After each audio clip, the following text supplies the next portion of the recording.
भारत में समाजवाद की नींव रखने वाले और विपक्ष की अहमियत बताने वाले डॉक्टर राम मनोहर लोहिया की आज जयंती है। हमारे साथ डॉक्टर लोहिया के बारे में बताने के लिए मशहूर सोशलिस्ट रहनुमा जनाब डॉक्टर शर्मा साहब मौजूद हैं। उनसे जानेंगे डॉक्टर राम मनोहर लोहिया की जो ख्यालात थे, उनकी जो ज़िंदगी थी और उनकी क्या खिदमात हैं, इन तमाम चीज़ों पर आज रोशनी डालेंगे। शर्मा जी, आज आप विश्व संसद दिवस मना रहे हैं, लोहिया जी का जन्मदिन है, क्या मकसद है इसको मनाने का?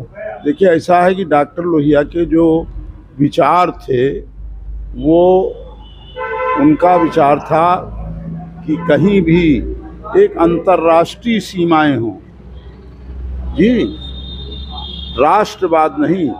वो कहते थे कि धरती माता सबसे बड़ी। उन्होंने अपने जीवन में कहा कि वो जहाँ मर जाएं वहीं दफन कर दिए जाएं, जला दिए जाएं। उनको कोई भारत ले जाने की ज़रूरत नहीं है, क्योंकि भारत माता एक छोटा समूह है और धरती माता एक बड़ा समूह। तो फिर वो धरती विश्व की जो उस समय की स्थिति थी, उसमें बहुत से राष्ट्र कमज़ोर थे, बहुत से राष्ट्रों पर सेना का दबाव और इस तरह की चीज़ें थी। तो डॉक्टर साहब ने कहा कि जो बालिग लोग हैं वो एक अपने राष्ट्र से एक संसद का चुनाव करें और वह संसद विश्व संसद हो जो आम आदमी के विचारों के से, आम आदमी की आवश्यकता, विचार, युद्धहीन समाज के निर्माण, बेरोजगारी, बेकारी, भुखमरी, इसको अंतर्राष्ट्रीय स्तर पर विचार होना चाहिए। तो उसके लिए उन्होंने विश्व संसद की बात कही। फिर उन्होंने भारत, पाकिस्तान, बांग्लादेश का महासंघ तनाव सम्मेलन पर बात की। फिर उन्होंने जातीय तोड़ो, अंग्रेजी हटाओ, दाम बांधो, इन सारी चीज़ों पर। और साहब, सबसे विचित्र बात तो ये है कि 67 की संविष्ट सरकार को उन्होंने इस सवाल पर गिरा दिया कि बिना मुनाफा खेती बाड़ी, उस पर लगे न माल गुजारी। तो चरण सिंह सहमत नहीं थे लगान माफ़ करने के इशू पर। डॉक्टर लोहिया ने कहा कि हमारा ये विचार था, जिस पर हम चुनाव लड़े, किसानों का वोट हमको मिला। और उसका असर क्या हुआ कि जब बहुगुणा जी ये 74-75 में चीफ मिनिस्टर थे, तो मंत्रिमंडल में शालिग्राम जायसवाल थे। शालिग्राम जायसवाल सोशलिस्ट पार्टी के अध्यक्ष रह चुके थे। उन्हीं के नेतृत्व में लगान हटाओ पर 5000 लोग जेल गए थे। तो उन्होंने पहले तो कैबिनेट में विरोध किया कि साहब मेरे साथ 5000 लोग इस मांग को लेके जेल गए हैं। जब वो सरकार नहीं मानी, कैबिनेट में पास कर दिया। तो जब राज्य विधानसभा में प्रस्ताव आया तो वो खड़े हुए, उन्होंने कहा कि 5000 लोगों के साथ ये एक बड़ी धोखे की बात होगी कि मेरे साथ, मेरे आह्वान पर वो आंदोलन में जेल गए और मैं उनके साथ विश्वासघात करूं, इसलिए मैं मंत्रिमंडल से त्यागपत्र दे रहा हूं और वो मंत्रिमंडल से अलग हो। लोहिया जी भारत में विपक्ष की आवाज़ बुलंद करने और उसकी सरकार को अहमियत बताने के लिए भी जाने जाते हैं। मौजूदा दौर में जो अपोजिशन की स्थिति है, लोहिया के अनुयायी आपको लगता है कितना उसको फॉलो कर पा रहे हैं? देखिए, ऐसा है कि लोहिया का तो कोई अन्याय रह ही नहीं गया। लोहिया के अन्यायी जो लोग थे उनको रेल, जेल और सोशलिस्ट पार्टी का दफ्तर, रेल, जेल, फावड़ा और सोशलिस्ट पार्टी का दफ्तर।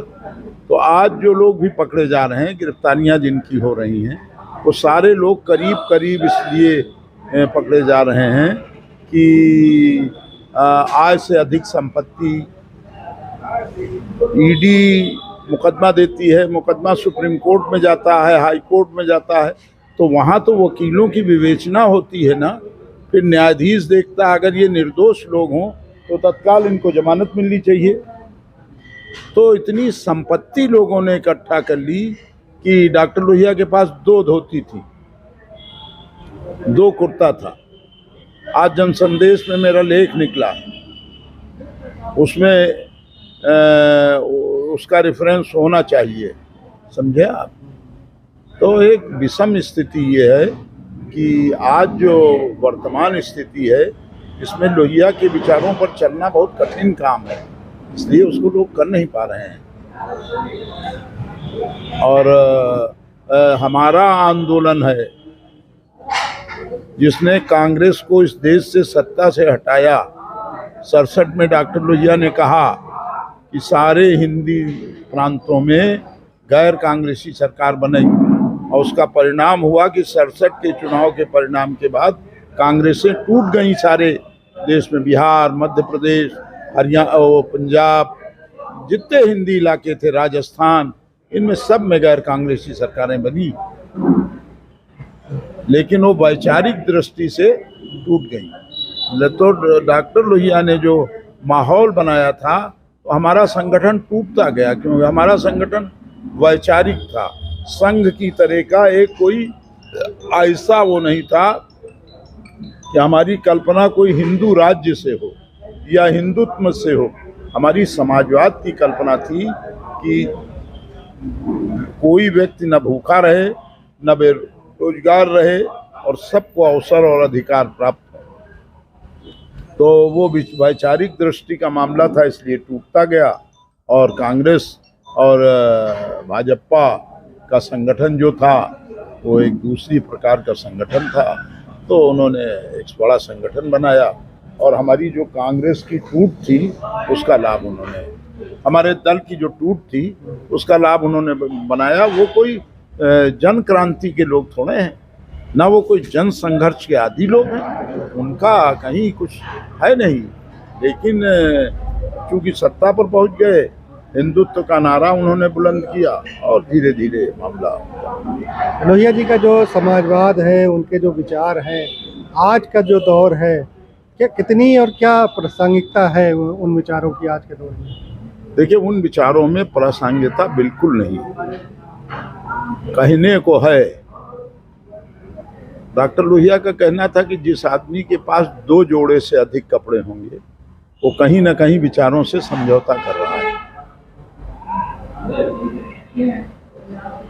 तो जब जिस आदमी के पास 2 ही जोड़े कपड़े थे, एक पहनता था और एक छांटता था, और अगर प्रेस का इंतजाम नहीं है तो रात तकिया के नीचे रख के उसको ठीक कर लिया जाता था। तो और जनेश्वर मिश्रा से बहुत नाराज रहते थे इसी बात से, वही आदमी काफ़ी हाउस में बैठता है और इसका रोज़ कपड़ा गंदा हो जाता है और रोज़ धुलाता है और पहनता है, तो आय है नहीं तो फिर भ्रष्टाचार करेगा। तो जो उस समय समकालीन लोग थे उनमें बड़ी दहशत थी।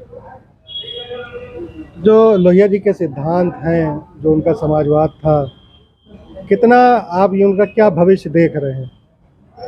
देखिए, उनका तो सारा भविष्य हो गया खत्म।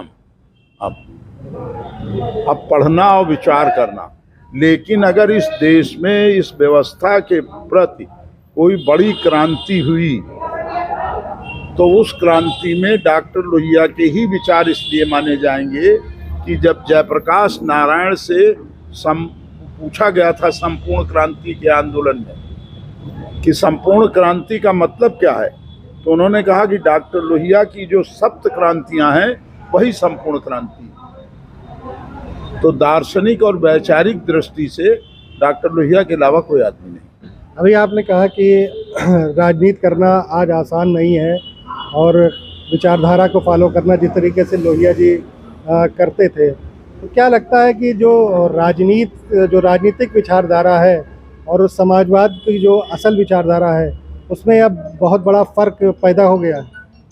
देखिए, एक बात आप समझिए, सबसे बड़ी बात यह है कि अब जैसे गांधी हैं, तो गांधी पर हम कार्यक्रम करते हैं। 200 लोगों को इकट्ठा करना बड़ा मुश्किल काम है, 100 लोगों को इकट्ठा करना बहुत मुश्किल काम है, समझे आप। अभी 4 लोग हो करके हिंदुत्व और इस्लाम पर भाषण करना चाहें तो अभी 150 लोग इकट्ठा हो जाएंगे, समझे आप। तो ये जो धार्मिक तनाव पैदा हुए हैं, ये वैचारिक दृष्टि को नष्ट कर रहे हैं, और इसमें भगत सिंह, चंद्रशेखर आज़ाद, डॉक्टर लोहिया, इनका तो विचार बिल्कुल नष्ट हो रहा है। विचार बढ़ किसका रहा है? वो लोग हैं जो विचारहीनता के आधार पर राजनीति कर रहे थे। क्या असर होगा और कितना गंभीर है? देखिए, मामला बहुत दिन चलने वाला नहीं है। भारतीय समाज बहुत सजग समाज है और इस सजग समाज में एक माहौल कभी न कभी आवेगा कि एक व्यापक क्रांति होगी। अभी तो जो स्थिति बन रही है उसमें एक बड़ा खतरा हो रहा है कि जब राजनीतिक लोग इतने स्तर पर बेईमान हो जाएंगे कि चीफ मिनिस्टर गिरफ्तार किए जाने लगेंगे, तो सेना सोचेगी कि भाई हम बिना मतलब के लिए क्यों बलिदान करें, क्यों लड़ें, क्यों मरें। तो कोई तानाशाह भी हो सकता है। इसलिए लोकतंत्र को ये गंभीर खतरा है, क्योंकि जब तक राजनीति के सजग और बहुत अच्छे लोग नहीं आवेंगे तब तक उसका बहुत गड़बड़ मामला है। क्या मैसेज आज के दिन देना चाहेंगे आप लोगों को? भाई, हम ये मैसेज देना चाहते हैं कि एक धर्मनिरपेक्ष राज्य के रूप में भारत समाजवादी विचारधारा के साथ मतलब अपने राष्ट्र को जागृत करे, समता मूलक समाज के लिए। ये राजनाथ शर्मा साहब थे। उन्होंने बताया कि क्या खिदमत थी डॉक्टर राम मनोहर लोहिया की और किस तरीके से उनके विचार आज भी जो हैं वो प्रासंगिक हैं। उर्दू इन्फॉर्मर बाराबंकी।